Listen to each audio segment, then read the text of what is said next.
Cheikh Sidi Hadj, mais quel diplôme il a à la Mali? Quel diplôme il a? Aucun. Il a écrit beaucoup plus que la plupart des universitaires. Quel diplôme il a, Manchaman Bamba? J'organise dans 3 jours à l'université 3 jours de débat sur Cheikh Bamba, le soufisme et l'écriture. Ban diplôme, Cheikh Bamba, et donc il faut qu'on nous entraîne dans des sous-straps qui font qu'on va dire toi ne parle pas parce que tu n'as pas de diplôme. Et on laisse au diplômé le soin de parler et de dire ce qu'il veut. Je pense qu'effectivement vous avez parfaitement raison. C'est une question, il y a des choses à revoir. Monsieur Mohamedou Madana Kane. Et après je donne la parole à Mignan Diouf et à Monsieur le ministre Ali Ngouille Ndiaye pour clôturer par un commentaire final. Parce que vous avez regardé tout le match, moi j'aurais peut-être la chance de regarder 10 minutes de match en arrivant à 3 heures. Si le péage fonctionne, parce que le péage... Assalamu alaikum wa rahmatullahi ta'ala wa barakatuh. Alors, je n'avais pas prévu de parler, mais en même temps, cette tribune m'offre l'opportunité de saluer les éminentes personnes que j'ai trouvées ici, des aînés. On m'a fait le privilège de parler en tant que cadet devant des aînés que je salue, que je n'ai pas eu l'occasion de connaître par le passé. Je vois le doyen Diakhaté, le ministre Ali Ngouille Ndiaye, que je connais très bien par ailleurs, le ministre Thierno Alassane Sall, cher grand frère, le ministre Abdoulaye Diouf Sarr, cher grand frère, et tous les autres, les éminents journalistes, chroniqueurs que j'ai trouvés ici, acteurs politiques. C'est l'occasion d'exprimer mes salutations les plus fraternelles et déférentes. Alors, à droite s'il vous plaît, vous gênez là. Saluer également le professeur Mbaye Thiam, dont je salue la profondeur de l'analyse philosophique des questions sociétales et sociales et qui nous inspire beaucoup dans ce que nous faisons. C'est également un immense honneur de le trouver ici. Saluer Eliman Habikan aussi, que je connais par ailleurs et dont je salue le professionnalisme.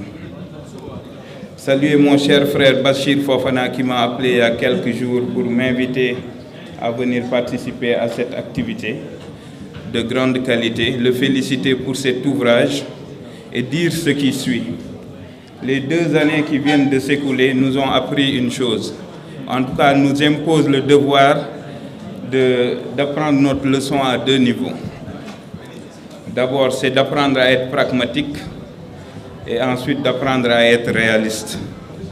Je pense que s'il y a une leçon à retenir de ce qui s'est passé ces 2 dernières années, c'est bien cela, pragmatisme et réalisme. Et c'est en cela qu'il faut saluer cet ouvrage, parce qu'effectivement, il y a beaucoup de bruit, il y a beaucoup de discours, et il me semble qu'en produisant ce chef-d'œuvre que je n'ai pas encore eu l'occasion de lire et que je me ferai le plaisir de lire dès ce soir, vous apportez une contribution à la sérénité, vous apportez une contribution au pragmatisme et au réalisme. Je pense que ce sera l'occasion désormais de dépasser un certain nombre de sujets pour nous consacrer à l'essentiel. Si je devais résumer votre livre que je n'ai pas encore lu, en tout cas d'un point de vue conceptuel, c'est que vous venez de contribuer à un immense débat par rapport au développement. Alors, c'est le développement, souvent on a tendance à parler de santé, d'éducation, de formation, de sécurité, de paix. Tous ces sujets, c'est le développement. Mais le développement repose sur une tête. La tête du développement, c'est le modèle de développement. Le modèle de développement, c'est le modèle constitutionnel, le modèle institutionnel, le modèle économique, le modèle de financement de l'économie. Mais tout cela ne peut marcher si ça ne repose sur des jambes. Et les 2 jambes, l'une des jambes, c'est la gouvernance publique et l'autre jambe, c'est le système de liberté publique. Et donc, si je dois vous féliciter pour quelque chose, c'est de dire que votre ouvrage vient contribuer au débat sur la conceptualisation de notre modèle de développement avec cette jambe que vous venez de combler, avec la béquille que nous traînons depuis un moment, donc le système de gouvernance publique, puisque effectivement, vous venez de manière pragmatique et réaliste apporter des évidences, apporter des preuves et pousser la réflexion au-delà du sensationnel. Les 2 dernières années nous ont appris également qu'au Sénégal, la dominance, c'est le sensationnalisme, c'est les émotions. Donc le pragmatisme que vous mettez sur la table, c'est de dire allez lire, vous comprendrez ce qui s'est passé. Je pense que c'est le lieu de vous féliciter, de vous encourager et de vous dire que nous sommes derrière aussi pour relayer le message et passer le message à qui de droit.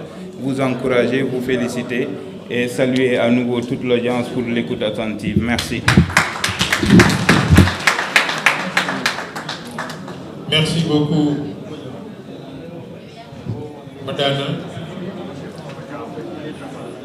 Est-ce que mon ami Mignan est là? Mignan Diouf. Il est là. Est-ce que mon ami Madame Ndiaye est là? Mignan a la parole.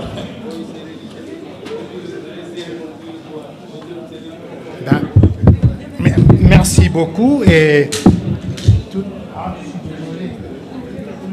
toutes mes félicitations d'abord à Bachir.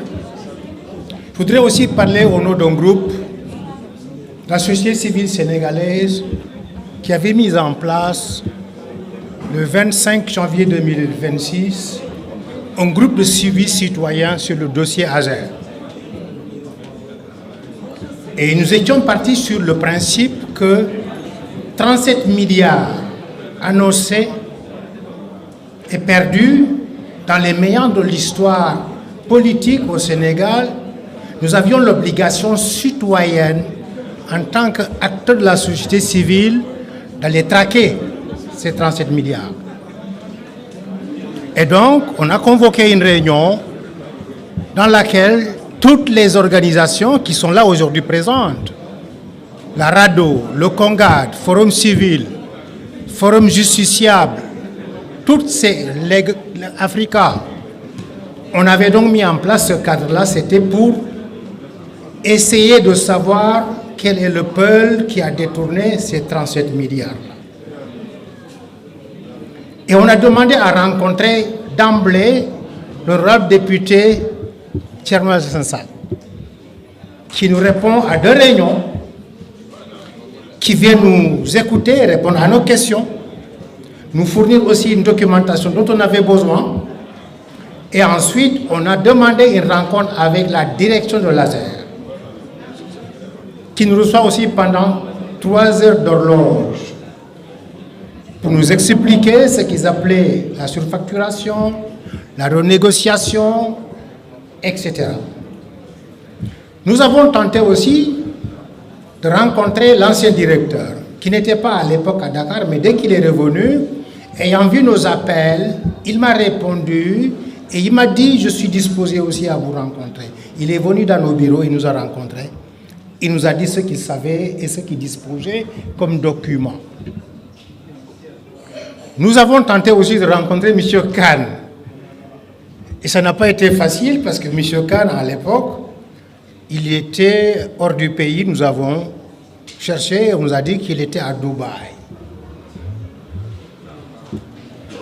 À la suite de toutes ces consultations parmi les principaux acteurs, nous avons pris contact aussi avec certains de nos amis en Europe, dont des journalistes, en Espagne, en France, des membres du Forum social mondial qui font le même travail aussi et qui nous ont livré aussi les informations qu'ils avaient. Pour aller vite, lorsque nous avons tout analysé, il était question que nous fassions une dernière lecture pour écrire un rapport synthétique sur les informations que nous avions. Et la démarche était donc qu'à la fin de ce rapport, que nous organisions un point de presse pour parler aux Sénégalais sur ce que nous avions appris sur les 37 milliards. Mais je répète qu'à chaque fois que nous avions posé dans les audiences citoyennes que nous avions avec Azer, avec Thierno, avec M. Diallo, La dernière question souvent qu'on pose, mais où est l'argent des 37 milliards? Personne n'a été capable de nous dire, voilà les 37 milliards. Et donc ça signifie que les 37 milliards étaient quelque part. Mais personne ne sait où. Et donc, pour nous, la conclusion, c'était que oui, la banque a confirmé que l'argent est sorti de ses caisses. Sur demande du Sénégal, de la signature d'un ministre du Sénégal. Et le directeur Azer nous dit, il ne sait pas où est l'argent. Tcherno qui traque l'argent nous dit, je sais que l'argent est sorti, mais ce n'est pas dans mes poches. L'ancien directeur nous dit, oui, je sais que l'argent est sorti, mais je suis déjà parti. Voilà une situation donc assez complexe. C'est pourquoi le journaliste que vous êtes, mais d'abord l'historien archiviste que vous êtes, vous avez résumé et vous nous avez rendu service. Parce que nous avions pensé qu'il fallait que les Sénégalais sachent où se trouve exactement cet argent qui a quitté une banque et qui constitue une dette que le Sénégal doit payer. Ça aussi, il faut le clarifier. Payer une dette qui n'est pas cachée, mais qui n'est pas arrivée, c'est aussi un problème à mon autre avis. Je conclue en disant, Bachir, merci infiniment. Et la dernière réunion qu'on a eue dans mes bureaux avec ce groupe de société civile, on se disait qu'il y a deux choses qui sont possibles. Au Sénégal, on arrive à trouver l'argent, à le localiser, ou bien l'argent va être localisé à partir de l'extérieur du Sénégal. Et l'olu dana don gatchegouré pour Sénégalais. Et mon ami, mon cousin, mon gamou vient de dire que oui, au bout du compte, les Espagnols vont nous dire qui a empoché l'argent. C'est encore beaucoup plus vilain, à mon avis. Et on pouvait éviter cela. Et cela encore davantage va noircir la diplomatie sénégalaise, la gouvernance sénégalaise, la politique sénégalaise, encore pour quelques années. Maintenant, Bachir, une fois que demain, Tcherno aura fait son point de presse, quelles peuvent être les perspectives vers lesquelles nous devons aller? Est-ce qu'on est disposé, Bachir, et tout le monde, à mettre en place un comité citoyen qui va avoir comme tâche de trouver, de sanctionner, de vilipender, de condamner ces personnes ou ces gens dont on pense que ce sont eux les principaux responsables de l'argent là où il est caché. Bachir a fait son travail. Demain, vous avez un point de presse. Mais on attend de savoir maintenant, à partir de là, nous sommes capables de mobiliser une société civile sénégalaise, africaine et même mondiale, pour que ces 37 milliards reviennent au Sénégal dans les conditions de transparence. Je vous remercie. Merci beaucoup, Mignan. Merci pour l'engagement de la société civile dans la clarification de ce débat. Je peux au moins m'avancer sur une chose. Après 50 ans de pratique archivistique, ce dont je suis sûr, c'est que tôt ou tard, on aura des documents preuves à l'appui attestant que l'argent sorti a été encaissé par X. Parce que la traçabilité de l'information administrative, elle est infaillible. Maintenant, on peut multiplier les obstacles pour l'accès à la connaissance. Mais tôt ou tard,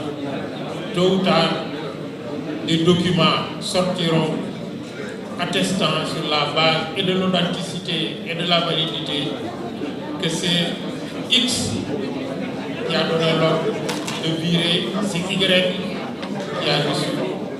Après, maintenant, l'histoire fera son résultat. En archivistique, il ne faut pas se presser. On a arrêté des gens qui ont participé au pogrom nazi entre 1933 et 1940.